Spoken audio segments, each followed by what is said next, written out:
This day in sports history.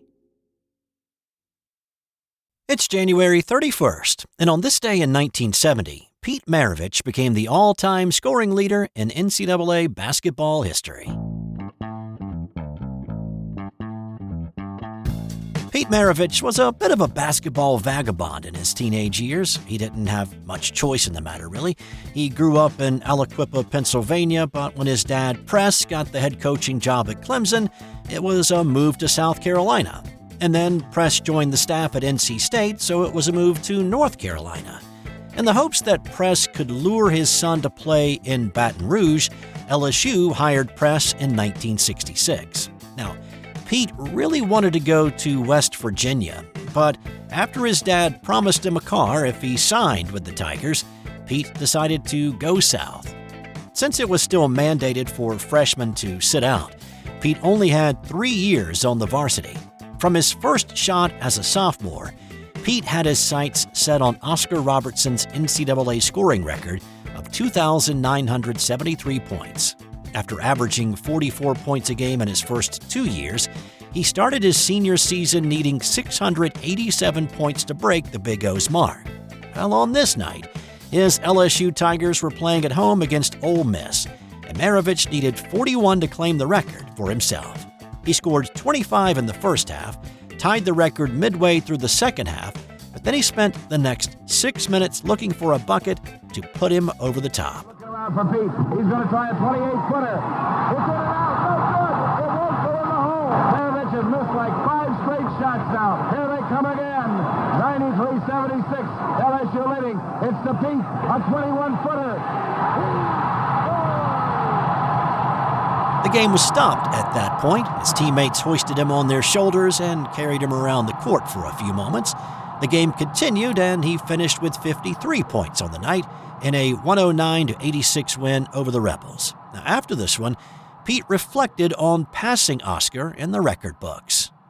Someone of Oscar Robertson's stature, I think he's probably the greatest basketball player ever played. And I think I'm very fortunate to break his record because I followed him ever since I was a young boy, and I always felt he was the greatest, and I felt like if I could just maybe play a little bit just as good as he could or anything else that I could do all right. But I'm just real happy. He still had 13 more regular season games to play, and then they got an invite to the NIT, where they made it to the semifinals before losing to Marquette. Pete closed out his career with 3,667 points, which is still the men's record, and of course that was done in just 3 seasons without having a 3-point shot or a shot clock. Of course, that record was better just last year when Caitlin Clark, who closed out her 4-year career at Iowa with 3,951 points. Detroit Mercy's Antonio Davis finished just 4 points shy of passing Maravich in 2023. Now, that would have been a bit controversial since Davis had the advantage of a 5th year due to the COVID exception. On this day in 2013, Phil Mickelson was on the cusp of shooting his first ever sub-60 round. This was the opening round of the Waste Management Phoenix Open. He played the back 9 first, and he had 7 birdies to shoot 29. He added 4 more to his scorecard, and as he walked up to the final green, he had a 25-foot putt for birdie and a 59.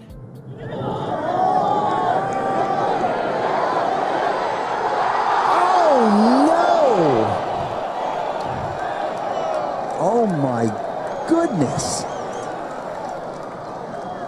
Have you ever seen a crueler lip out than that?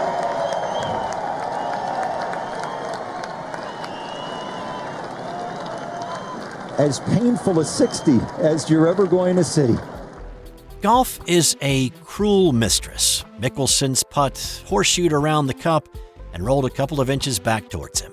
He tapped in for a 60, and he kept his hot putter going the rest of the week to win the tournament by 4 shots over Brandt Snedeker. So at least he had a big fat winner's check to salve the wound of missing out on a 59 on this day in 2013. On this day in 1920, Joe Malone scored an NHL record 7 goals as his Quebec Bulldogs beat Toronto 10-6. So The game on the ice then was understandably a very different game than it is today. One, guys tended to play the majority of the 60 minutes. Second, forward passing of the puck was only legal in the neutral zone. Third, the league consisted. This episode is brought to you by the Sterling Soap Company. I'm a big fan of shave soap. I've been using different brands for years, and I recently gave Sterling's shave soaps a try, and I've been very happy with the results.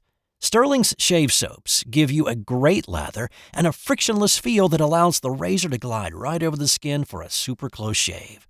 No skin irritation and a clean, refreshing feel with no soapy residue after. I can tell you without a doubt, it's simply the best shave I've ever had. And my wife has noticed too. And here's the thing. With the ability to purchase 1-ounce sample pucks, you can try out different scents to find the right one for you. Give Sterling Soap a try today. Visit sterlingsoap.com. That's STIRLING soap.com. Instead of just 4 teams, each team played a 24-game schedule, which was split into 2. The first half winner played the second half winner for the league title. The Bulldogs were not a good team. Outside of Malone, they just didn't have much. He was a silky skater in a league of bruisers, and he earned the nickname Phantom Joe for his stick handling and his skating skills. Well, on this night, Malone put up the first goal of the game at the 6:50 mark of the first period. He actually scored a second one in the first, but it was disallowed for reasons unknown. He officially scored number 2 55 seconds into the second, and then he added 2 more in the period. He scored another hat trick in the third against a new goalie, with a couple of those coming on power plays. So you might think that Malone's 7 goals caused quite a stir all over Canada, or at least in Quebec, but it really didn't. One, there weren't a lot of people at the arena that night. It was 29 below zero in Quebec, and that kept a lot of folks away. 2, these 2 teams were not in contention for any playoff spots. And 3, 7 goals at this point seemed like kind of a natural progression. Just a month earlier, Montreal's Newsy Lalonde scored 6 goals in a game. Malone would go on to score 6 goals in a game in March that same season, so it was just seen as routine more than anything else. Malone's 7 goals is still the most scored in an NHL game 105 years later. On this day in 1953, revenge was on the agenda for several baseball team owners, dealing a financial blow to Bill Veeck and the St. Louis Browns. Now, Veeck was the P.T. Barnum of baseball owners, or maybe a more updated reference would be the Jackie Moon of baseball owners. He was a promoter always looking for new and sometimes strange ways to attract fans to the ballpark. But in the early 1950s, the Browns were in financial peril. Despite his best efforts, he could not get people through the turnstiles. After the 1952 season ended, Veeck saw the increasing importance of televised games, and he came up with the idea that revenue from broadcast rights should be shared with visiting teams. Other teams, recognizing the gap in popularity between them and St. Louis, voted the proposal down 7-1. So, after the defeat, Veeck instituted a no-pay, no-television policy, meaning teams could not broadcast their games on TV or radio if they did not share a portion of their earnings with the Browns when they played games on the road. So, on January 31st, 1953, New York, Boston, and Cleveland retaliated by refusing to schedule any night games with St. Louis, which were more profitable than day games. Now stunted in another revenue stream, Veeck started looking for buyers for the franchise. The Browns would eventually wind up in Baltimore and become the Orioles in large part to what happened on this day in 1953. And in 1993, Dallas blew out Buffalo in Super Bowl XXVII. But the game is really better known for this play. 4th down and 6, and Wright fumbles, picked up by Leon Lett. Can he go all the way? It's a 60-yard run. He's being chased by Beebe. Watch out. Did he get across? No, they are not. That's going to be a touchback to Buffalo. Buffalo. There's no call yet, though. He has not marked touchdown. It was knocked out of his hands and went out of bounds in the end zone, which would give it to Buffalo at the 20. And look at Lett.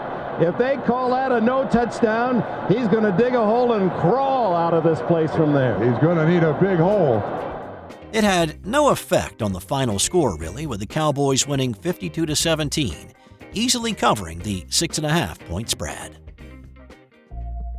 And time now for today's non-sports Did You Know? While the Indiana Hoosiers and the Purdue Boilermakers battle for the Oaken Bucket during football season, nobody dies fighting for it. Well, that was not the case in 1325 in a region that is now part of modern-day Italy, when the people of Modena stole the Oaken Bucket from Bologna's town well and then put it on display to mock them. Bologna declared war and invaded with an army of 32,000, and they reclaimed the Oaken Bucket, but not before 2,000 men lost their lives.